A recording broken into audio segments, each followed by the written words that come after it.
Welcome to Apollo the Shire channel. Today we are visiting the Young Living Essential Oils Draft Horse Show in Mona, Utah. This is one of my favorite equestrian events to attend, and we are here every year in September. Before we get started, I wanted to mention something, and it may seem a bit out of the blue.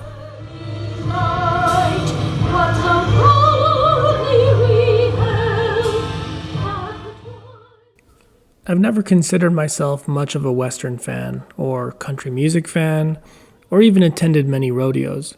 It was only because of my love of draft horses that I began to find myself there. One thing that really stood out to me from the very beginning is how patriotic they are and the show of gratitude for our country and the freedoms we enjoy. Not too many places nowadays can you go and hear the national anthem and have everyone stand and cheer, even some people getting emotional after.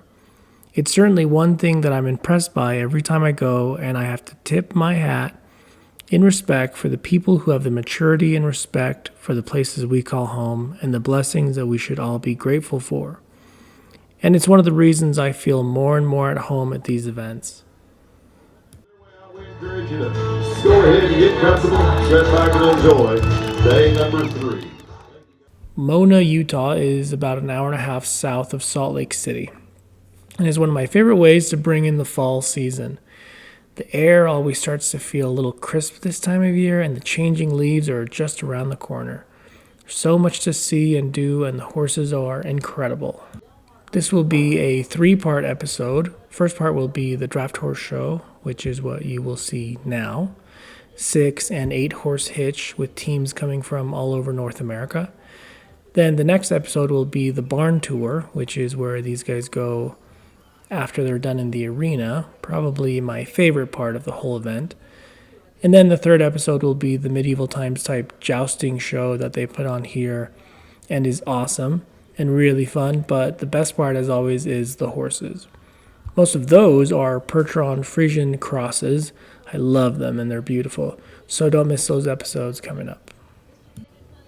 Most of what you will see in this video is 6 and 8 horse hitch.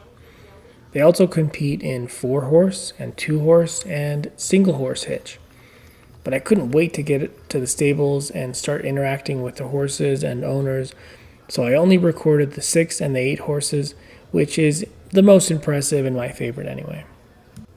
One of the things I love about this competition is the show wagons. They're so beautiful and fancy. Each one costs anywhere from $50,000 to $150,000, depending on how elaborate you want to make them. But seeing the combinations of wagons and matching tack on these horses is so much fun. It's such a rough and tough sport, and yet there's an attention to detail and beauty that you wouldn't expect. I love it.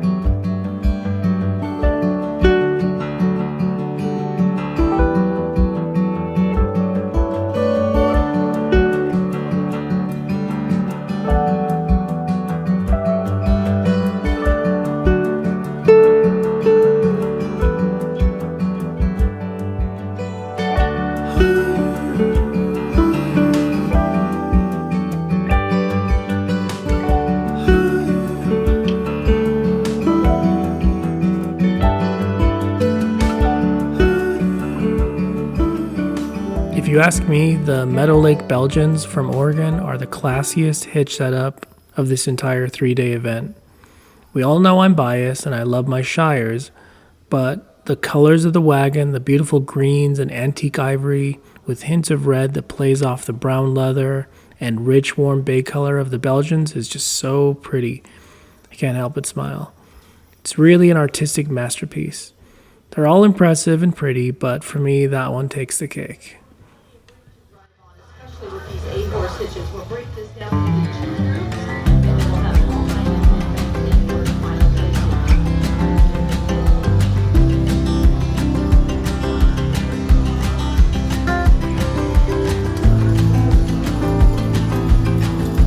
Down to the walk, please.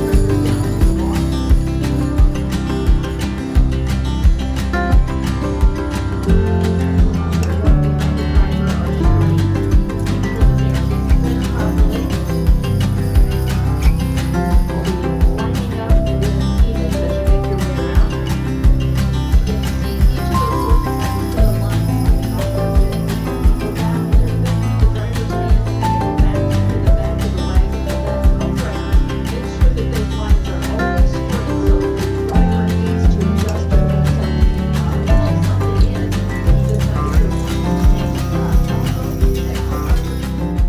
Here we see the Yoder family team. They have been a family of Percheron breeders for generations, and they are based out of Colorado.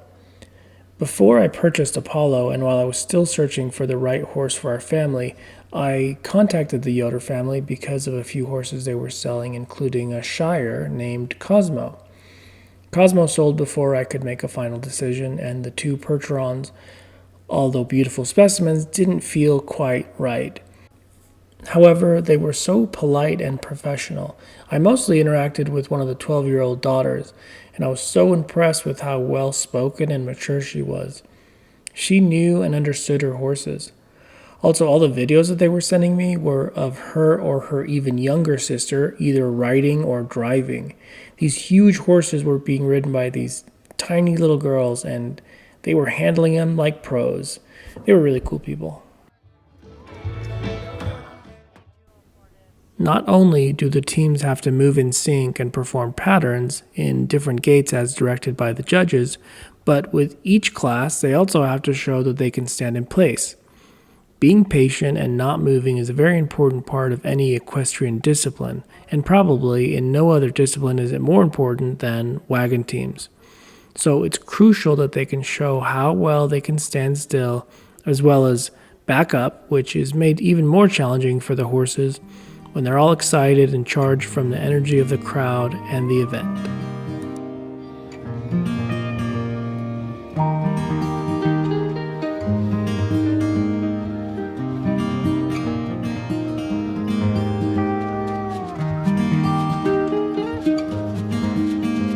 But once again, ladies and gentlemen, you see the power of these big horses. We ask that you take them out with the applause they deserve. He has Yoder, Yoder family comes first.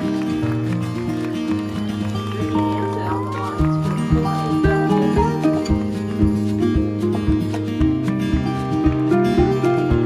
his way out for the Belgian. And our final is in the picture with that single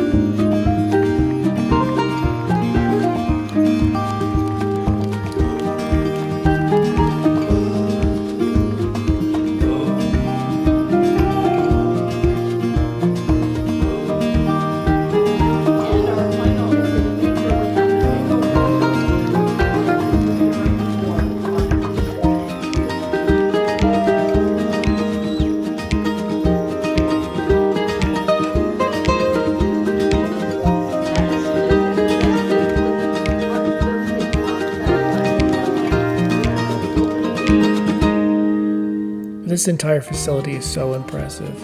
It's so wonderfully designed and well thought out. It's functional and it's nice to look at. I dream of owning my own place someday with riding arenas and barns and grass turnouts. I look at a place like this and I think, these people know what they're doing and they love their horses. This is how I would build a place if I could. The purple wagon is the one owned by Young Living Farm. That's why the colors match all the logos in the arena and around the grounds. This gives them a huge advantage. Not only are they already one of the best teams competing, but they are doing it on home soil. Like I mentioned before, these teams come from all over North America, and some traveling as far as Eastern Canada. That can be really taxing on the horses, the drivers, and the owners. It's something that each competitor has to manage as they tour the show circuit. The fact that the Young Living Percherons not only don't have to travel, which means horses and owners slept in their own stalls and beds last night, ate breakfast with exactly the same routine they always do, for the horses' brains it just makes everything simpler and helps them to feel safe, which gives them confidence. That aside, they are competing in the same arena they train in every single day. This is yet another clear boost and one of the big perks of putting on your own show. It also makes it even cooler when the Young Living Percherons don't win, because it means that despite odds stacked against them, it shows that hard work, years of practice and training, excellent care for the health and well-being of their horses has paid off in a big way with awards and prize money for a lucky traveling team who still manages to pull off a win. Final entry in this division. Those are the very people presenting sponsors by the East First Round of Jordan.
Up with the young living entry. Tim, if you will come in to bring the direction coming down to the far side, we'll be lining up drivers. So I'm setting up on the cone, which is really cool.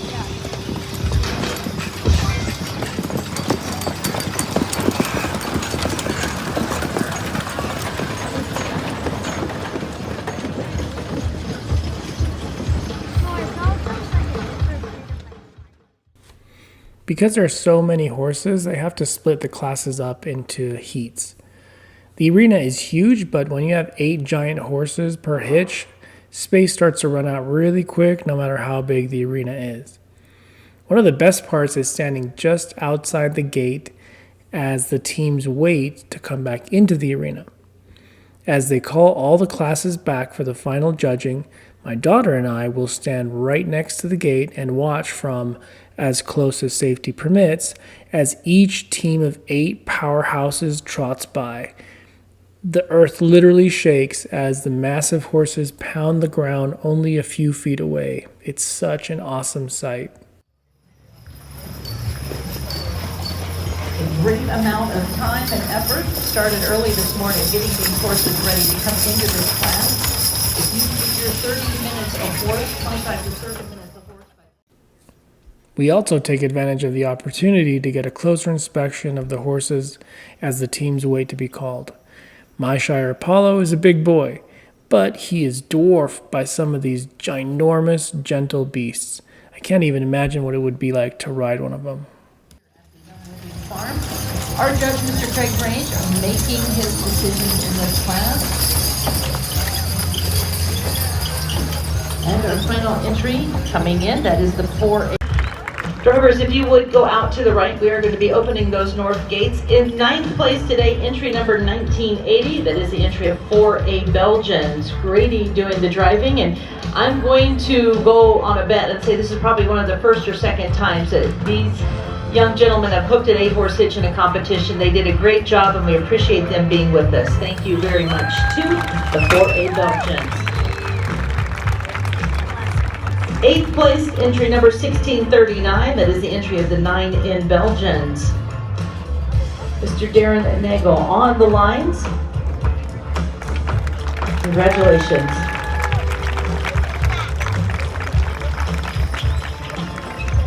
Seventh place today is going to entry number 1638, that is the Nagel Belgians. Mr. Brandon Moore doing the driving. I can promise we're going to see these gentlemen back in for our driving competition with our 6-horse hitches.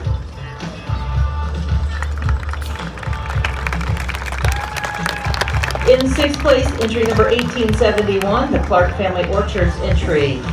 Scott doing the driving for the Clark family.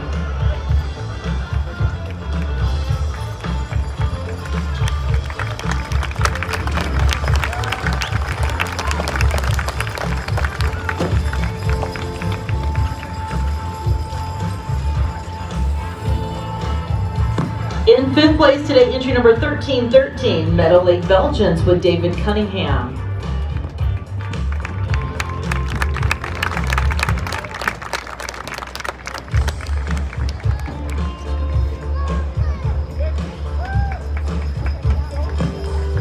Fourth place honors to entry number 1254, the Ames Percherons, Jordan, Minnesota with Travis Shaw. Mr. Isaac, his assistant.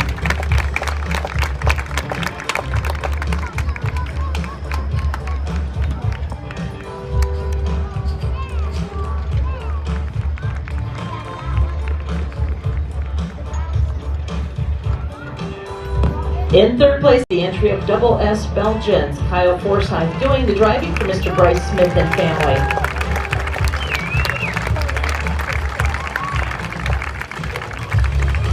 Joining us from Minden, Idaho, driving our Belgian geldings into third place.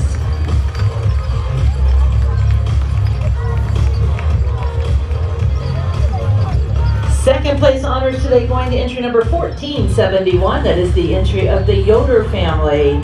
Enos Yoder and family joining us from West Cliff, Colorado, driving our Percheron mares. Enos and his daughter Wanda exhibiting our second place award. And that leaves one, ladies and gentlemen, your champion 8-horse hitch today. The congratulations and blue ribbon going to number 1317. That is your team, the Young Living Percherons. Mr. Tim Sparrow doing the driving. It looks like Mr. Jacob Young going to be taking a victory pass out. Jacob, nice to see you in the arena. I know you've been having a great time. Saw you in Indiana doing a great job, and so proud of that beautiful team of Percherons that you're so graciously sitting on the top of, taking a victory pass behind 8 horses. No feeling in the world like it.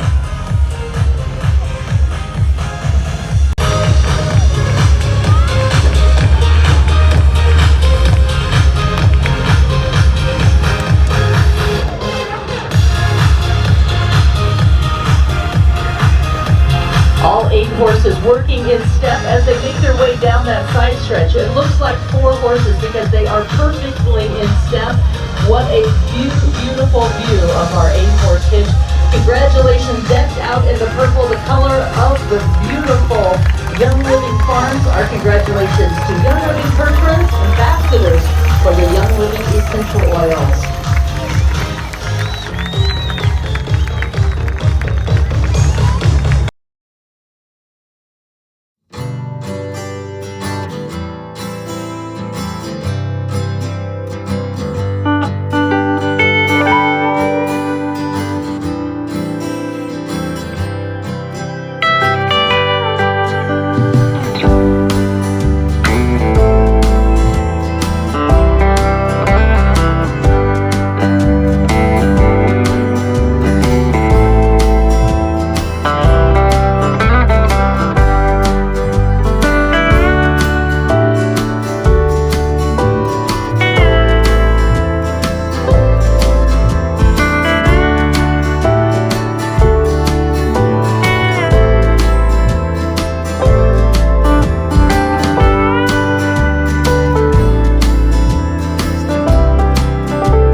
Of the Waring Shires. Joining us from Blackfoot, Idaho, Mr. Wayne Waring on the lines for the Black Geldings, all representing the Shires.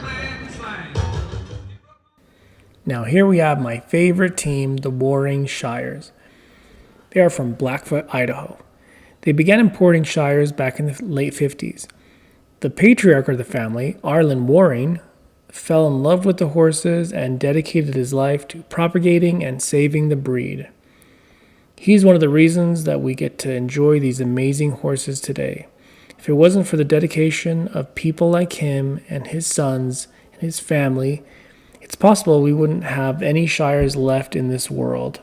Him and his family imported over 600 horses from England and have been breeding American Shires for generations. Funny story about Arlen. Blackfoot, Idaho, where he lives, is about 3 hours north of where I live in Utah, which in the grand scheme of things is about a stone's throw away in comparison to anywhere else in the world.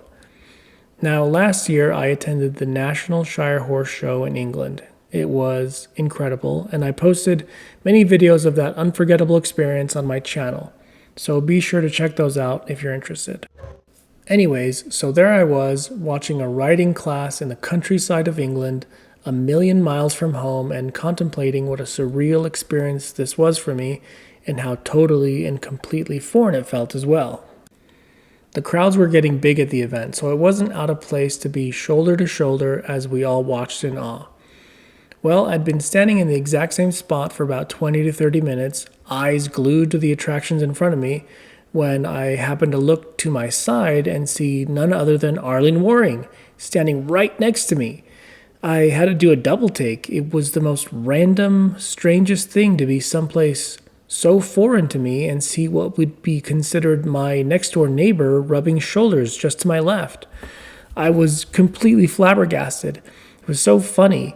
We chatted, and I spent half the day absorbing all of his comments and insights. He had been asked to help with finding and purchasing the right shire for a friend, and it was wonderful to hear him talk about the breed and give critiques to each of the horses as he inspected them with his vast 70 years of experience. It was a real treat that I will never forget, and it's such a joy to get to watch his horses strut their stuff so close to home every year at this event in Mona, Utah.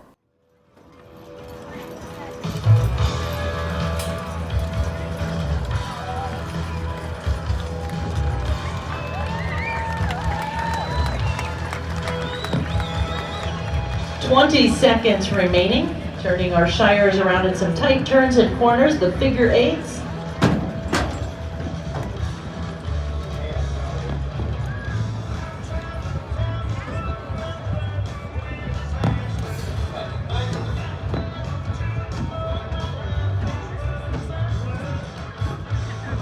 All right, the gates are open. Your time is up. Mr. Wayne Waring for the Waring Shires of Blackfoot, Idaho.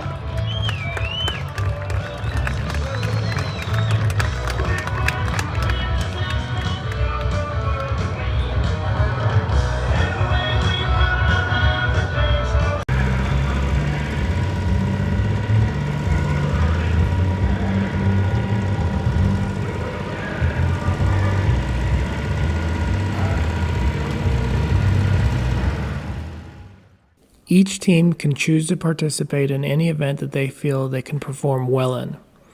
This specific class gives them the opportunity to show off the best of their skills. Teams can pick which tasks to perform. The higher the difficulty means the potential for a higher score.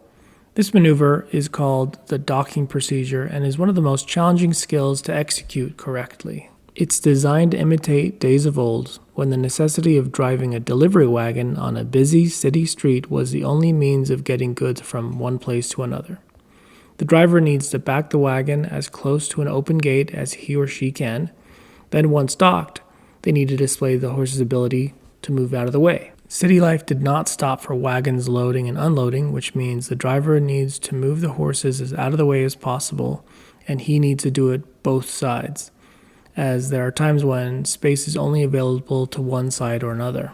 I can only imagine how difficult an exercise this must be for the horses and drivers. The amount of ground that leading two horses have to cover in so short a time is a testament to just how agile these big horses actually are. Most of us see them in pastures, relaxing and eating, but when they need to move, they aren't just powerful, they are incredibly athletic as well.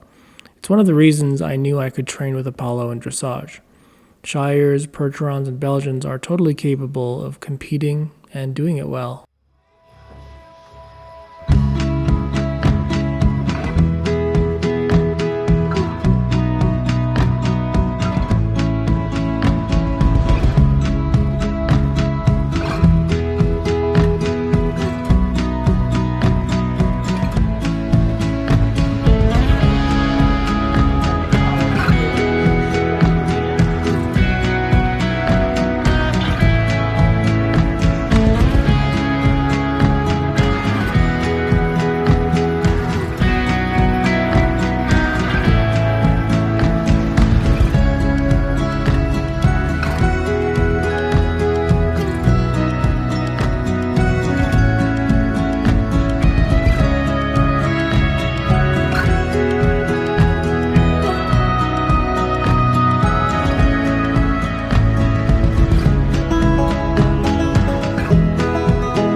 Thanks for coming along with me to the Young Living Draft Horse Show. Thank you for staying to the end. I try to make my videos as interesting as possible, and every penny I make on my channel goes to my Apollo the Shire for his care, training, and well-being. Please like and subscribe, it's much appreciated, and thanks for watching.